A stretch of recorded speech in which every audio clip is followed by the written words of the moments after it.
ерөнхий айлтын сонсголын санал дүгнэлттэй ингээд танилцахаар нийслэлийн төсвийн тогтвортой байдал алдагдлага эрсдэл нэмэгдсэн байна гэдэг.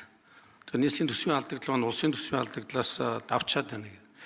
Тэгээд би сонирхолтой бол төсвийн байнгын хорон дээр тогтоолын төсөл оруулсан гэж ойлгосон.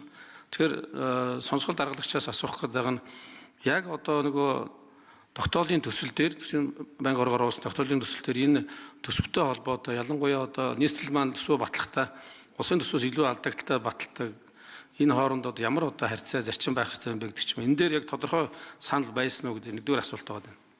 За хоёрдугаарт нь болохоор энэ хөрөнгө оруулалтын томоохон төслүүдийн төлөв бэлтгэл ажил хангалттай байсан ингээд.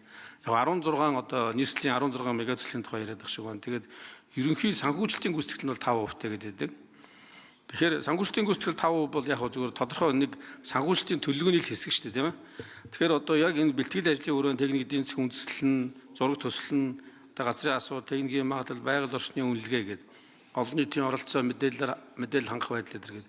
Энэ бүх ингээд үзүүлэлтүүдээр тооцоод үзэхээр энэ нийслэлийн одоо баталсан байгаа 16 мега төсөл ер нь хувийн чинь хэдэн байсан юм бэ? Санхүүжилтийн гүйцэтгэл 5% байх бол бас бүх хувийг бол гүйцэтгэлийн хувийг илэрхийлэхгүй гэж харж байгаа. Тийм учраас энэ талаар нэг тодруулж өгөөч. Хариулъя.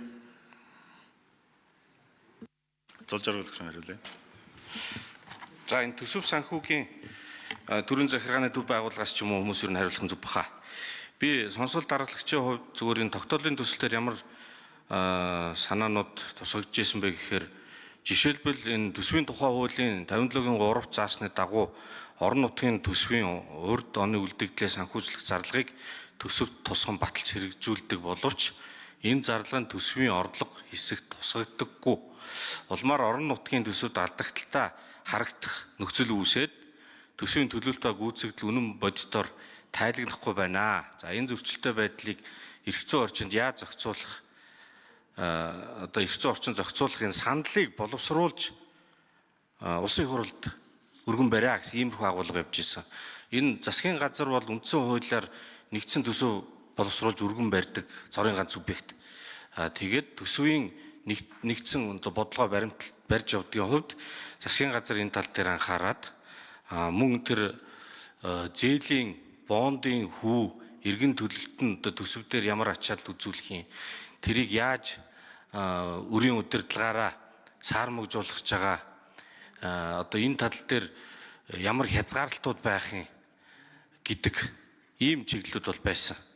28.9 их найд төгрөг байгаа шүү дээ. Одоогийн бүртгэлтэй одоо бичлэгдсэн байгаа, жагсаасан байгаа 16 мега төсөл маань 28.9 их найдыг одоо хэдхэн жилийн дотор хэрэгжүүлэх ёстой. Тэр нь болохоор 28 их найд гэдэг чинь улсын төсвийн 80 гаруй баггүй.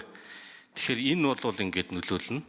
Дараа жилийн 27-ны 10 дугаар сараас гэхэд сэлб 20 минут хотын зээлийн бондын эргэн төлөлт явагдах ёстой. Төсөнд дуусаагүй байгаа.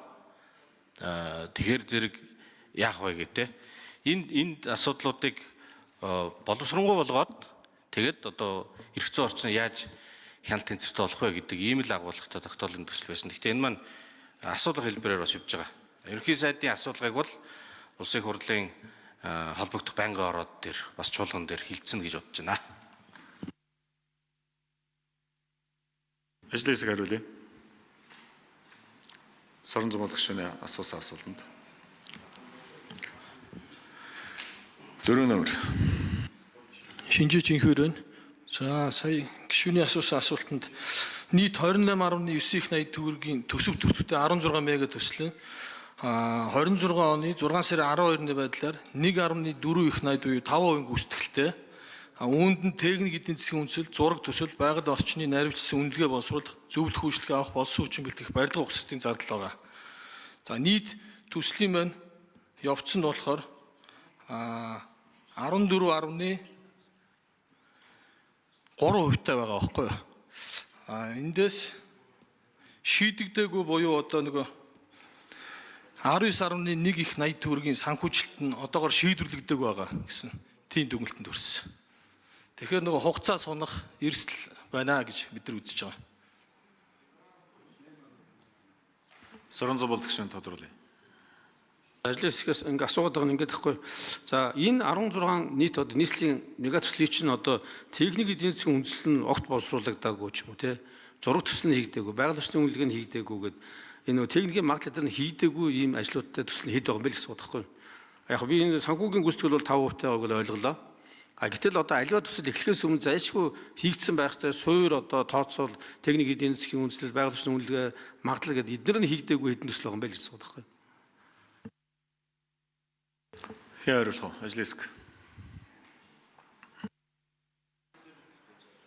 За энэ дээр нь бол одоо би танд явцаас нь хэлэх юм бол дүүжин замын тээврийн 2 дугаар шугамын тэзүү хийгдээгүй байна. Ханы материал дэд төвийн тэзүү хийгдээгүй байна. Туул усан зогсолбарын тэзүү 90% та, 2 дугаар тойрог замын тэзүү 70% та. Тусгай замын автобус BRT-гийн тэзүү 87.9% та байна.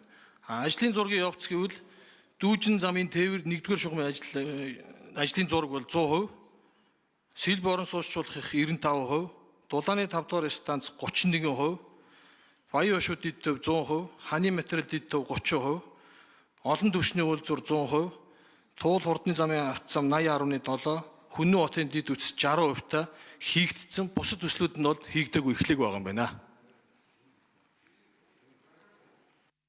Сорон зам гүйлгч тодруулъя. За сая алдарчлан гишүүн айгуу тодорхой асуусан шүү дээ нөгөө трамвай гэдэг те. Тэр төслийн одоо тэзүү одоо бусад юмуд нь хийгдсэн байсан юм гээд уул нь алдарчлан гишүүн асуусан шүү дээ. Тэгээд тэнд яг сайн хариулахгүй л байх шиг байсан. Тэрийг тодруулаад гэж. За 4 номер. За яг Улаанбаатар хөнгөн галт тэрэг трам дээр бол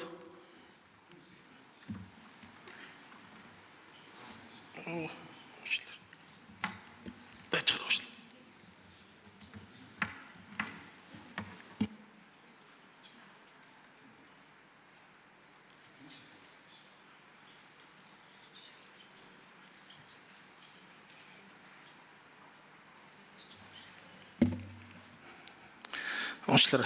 Хөнгөн галт тэрэг трам дээр бол тэзүүн 100%, ажлын зураг 0, барилгын ажлын явц 0, нийт төслийнхаа гүйцэтгэлийг 6.2% гэсэн байна. Дасцэргийн их төвшин гишүүн.